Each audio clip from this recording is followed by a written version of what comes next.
D&D, the Draconomancy. Hello everybody, welcome back to another D&D campaign. Now, to continue from where we last left off. Well, I'm sure some of you can remember, but if you don't, well, too bad. Now, as we're in hell, Saltram decides to start singing in front of the vehicle while we're driving to our location. As you know, there's me, Grexy, Saltram, and the NPC Kate. Meanwhile, Dennis has gone with, I believe, Mirafrex and Atrium. Or Amarth. Yeah, Amarth. That was his name. I forgot for a second there.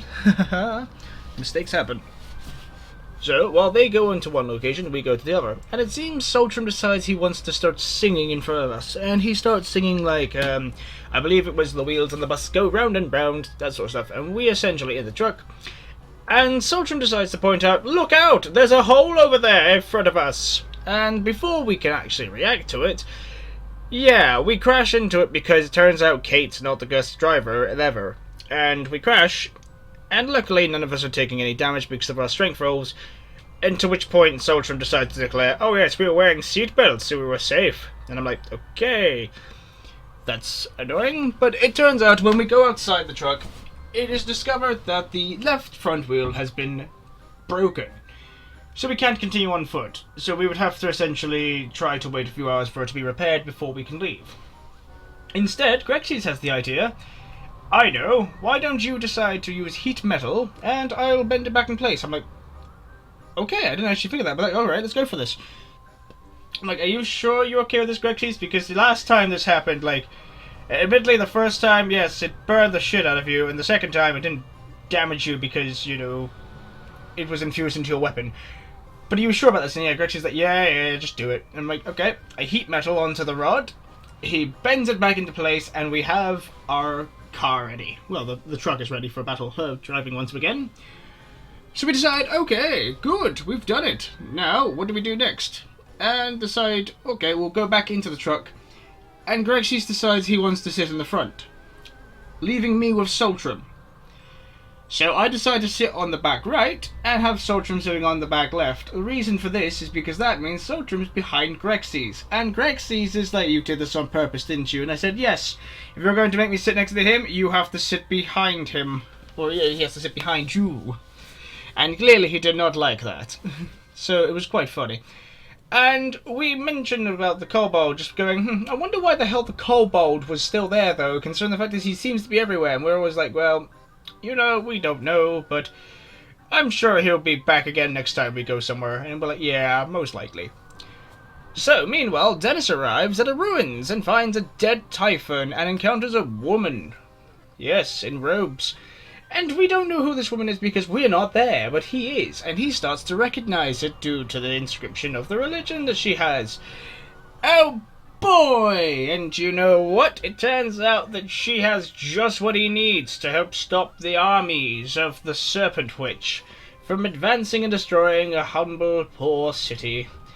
Why would that be? Oh yes, it turns out it is the Serpent Witch herself. Yes, because he casts a spell, but he can't detect her intent, and she opens up a portal of black darkness that he's trapped inside. And then he learns that she is the Serpent Witch. Basically the main antagonist of the entire thing. Yes, it turns out that what is she wanting? Oh yes, that's right. He wants the Horn of Humanities to stop the army, and what does she want? Well, she wants to cut him a deal, asking him to join her army. He says no. Why does he say no? Because he's on our side, luckily. That's right, he's still on our side, and he's going to stay. Hooray. But, of course, the thing is, it turns out the reason she wants to do this is because she wants to become a god and gain all of the knowledge in existence. So Dennis contemplates with her, asking, why exactly do you want to do this? I mean, it's just essentially a case of you could just go to a library or something. And as he's talking, she gets a shiver down her spine and goes, someone's mentioning that kobold. Turns out that, yes, the mere mention of the blue kobold that sells shinies for 20 gold can essentially make the Serpent Witch herself shiver through her spine. That's clearly something of a foreshadowing there, which is terrifying to think of. So, they cut a deal.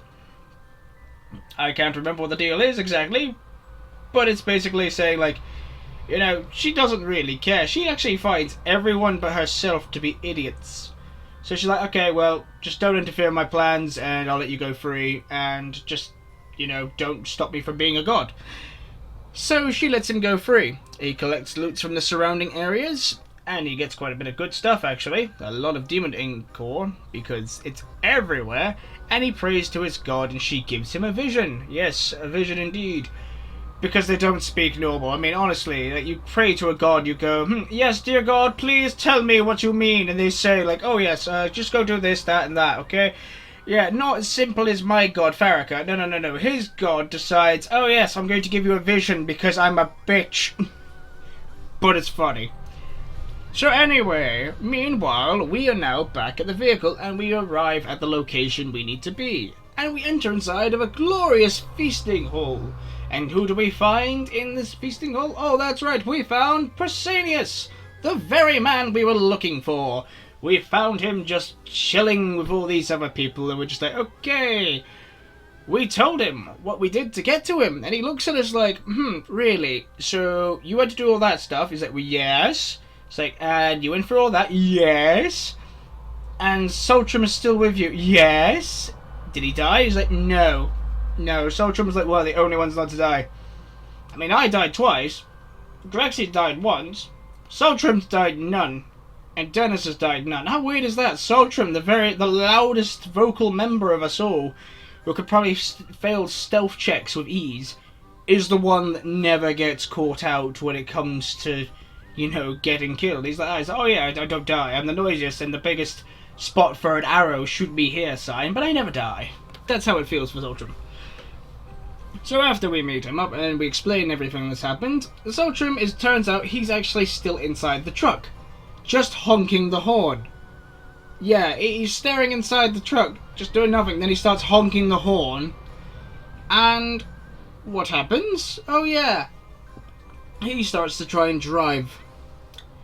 We just come outside to see him yelling, "Aye, Soltrum, beeper of the horn! None shall stop me from driving." So Kate basically threatens him that she's going to cause him to become nothing but a smear on the wall. Yeah, and he stops. Kate and Pausanias talk, and Soltrum just sits there looking just depressed and in such confusion about what's just happened. Me and Grexy's like, you know what? We're not going to get in the way of this. We're just going to stay here. Then, turns out, Dennis is waiting inside of a waiting room to speak to the God of the Dead. Yeah, it turns out that the ferryman wasn't the God of the Dead, he was just one of his subordinates. Which makes sense. I mean, if you're the God of the Dead, you're not going to be freaking really, you know, going back and forth like la-da-dee-la-da-da. It'd be very, very stupid to do that. But anyway, he's in the waiting room, essentially speaking to the receptionist, and he sits there waiting for the moment that the God of the Dead will be like, okay, come on in. Meanwhile, however, he sees a man that thinks he paid Dennis to paint his chicken coop. I think it was 20 gold, or maybe 30, I believe. But essentially, according to the NPC, it seems that whoever he hired to paint the chicken coop either didn't do it properly or just ran away after getting the money. And he believes Dennis was the one that did this. Dennis just stares at him and just looks at him like, the hell are you talking about? I paid you to paint my chicken coop. You didn't do it. And he's just like, mate, I've never seen you a day in my fucking life before. Leave me the fuck alone right now.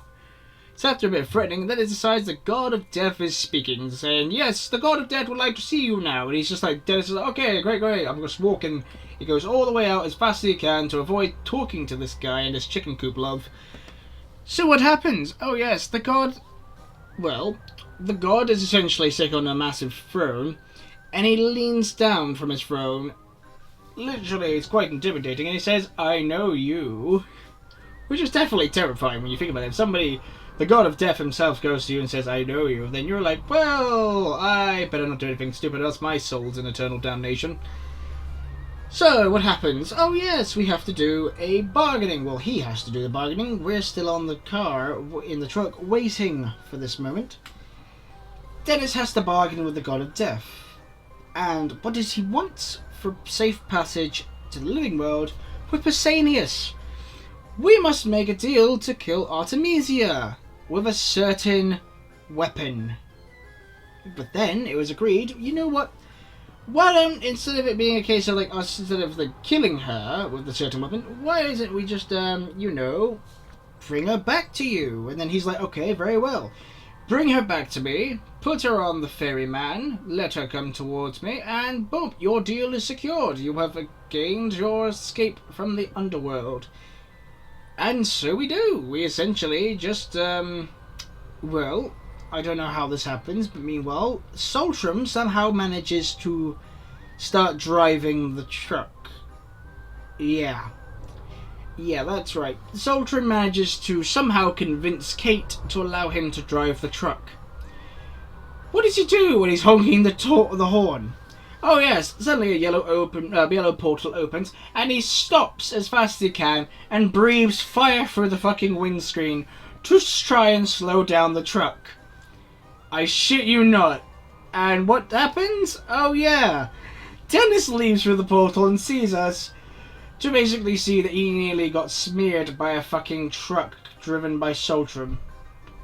I mean, that must be one of the most embarrassing ways to die. Death by Saltram? Fucking hell. So, what happens next, you might ask? Well, we asked why exactly Saltram was driving. None of us knew. Yeah, Dennis asks, why is he driving? And we're like, I don't know. And Dennis is like, what do you mean you don't know? It's like, me and Saltram, and just like, well, me and Grexy's like, we just don't know. I mean, we don't know why he's driving. I thought Kate was driving. And Kate's just sitting there like, I let him.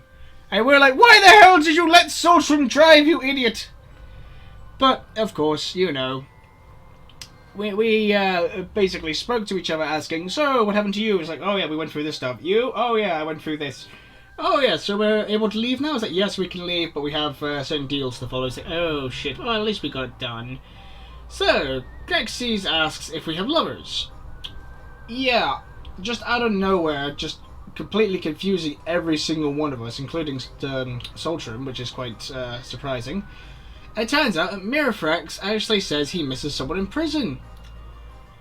And we essentially just go like, wait, hang on, does that mean he actually liked the person he raped in prison? And then Mirafrax is like, no, I just miss having sex. And we're like, the fuck, dude? The fuck? Which is quite funny, because all I could picture in my head was just the poor scouring army Empire guard just standing there just like, I don't like this! I don't like this! Just literally scared shitless for the fact that he's been traumatized by Mirafrax fucking him. But oh well! Now, what happens next, you might ask? Well, it's simple. It turns out that Dennis actually asks for a backstory of Artemisia. Yeah, and then it's just like this whole backstory about all this stuff, and I've completely forgotten it because that's what I do. Because I wasn't listening to it. Do you want to know why I was not listening to the backstory of Artemisia? Because instead I was collecting demonic-looking wasps for future spell use. Now, for those of you that may remember, Saltram believes that there is someone called a Wasp Overlord. Now, because of this, I have a hatred of Saltram mentioning the word wasp. So my character and I are just like, you know what? Fuck it. I'm getting wasps, and if I do die, I'm fucking doing this just to piss off Saltram. So I collect them, and essentially, well, you know, Saltram's going to be pissed the next session in about, I don't know, 3 days, I think? No, 2 days, actually. 2 days until Thursday. Sweet! But anyway, so suddenly a bridge, a mighty stone bridge, erects from the waters of a nearby river. And we decide, okay, great, now we can do this. We can go home. And Saltram decides he wants to offer Kate if he can drive her home, just because he wants to drive the truck one last time. Grexys just goes into the truck, grabs Saltram by the back of his armor, and just drags him out of the car. He lifts him up on his shoulder, and then starts to carry him over, and then Saltram decides to braid Grexy's mane as he carries him on the shoulder. Literally, it's quite funny. Like, we're standing there, we're seeing Grexy's carrying Saltram, and you just see Saltram look at his back, just going braiding, braiding, braiding. He's literally braiding, it's quite fucking funny. So then Kate gives Saltram a ring with inscriptions, and it's called the Magarash, I think? Magarash? I don't know. Apparently it's like some sort of ring we use when we're in our direst need, and it's supposed to summon something? I don't know the entire details, but yeah, it's definitely something you shouldn't really be handing to Soldier. We were expecting him just to suddenly activate and go, let's see if it works, and then it just breaks, and we're just like, well, you broke it, that's it, it's gone. But anyway, that's the D&D campaign so far. Well, that's for this session. And soon, in 2 days' time, I will be I'll be continuing the next part of the session. So we'll be finding out who exactly will live and who will die, because me and Grexy's players, my character and Grexy's characters are soon going to get replaced, because Grexy's player wants to try out a new character, and I want to try a new character too, but I'm afraid my character will be killed. But, oh well, in my dire moments I will just piss off Soltram, because it's fun. So anyway, see you, and hopefully see you in the next video. Bye!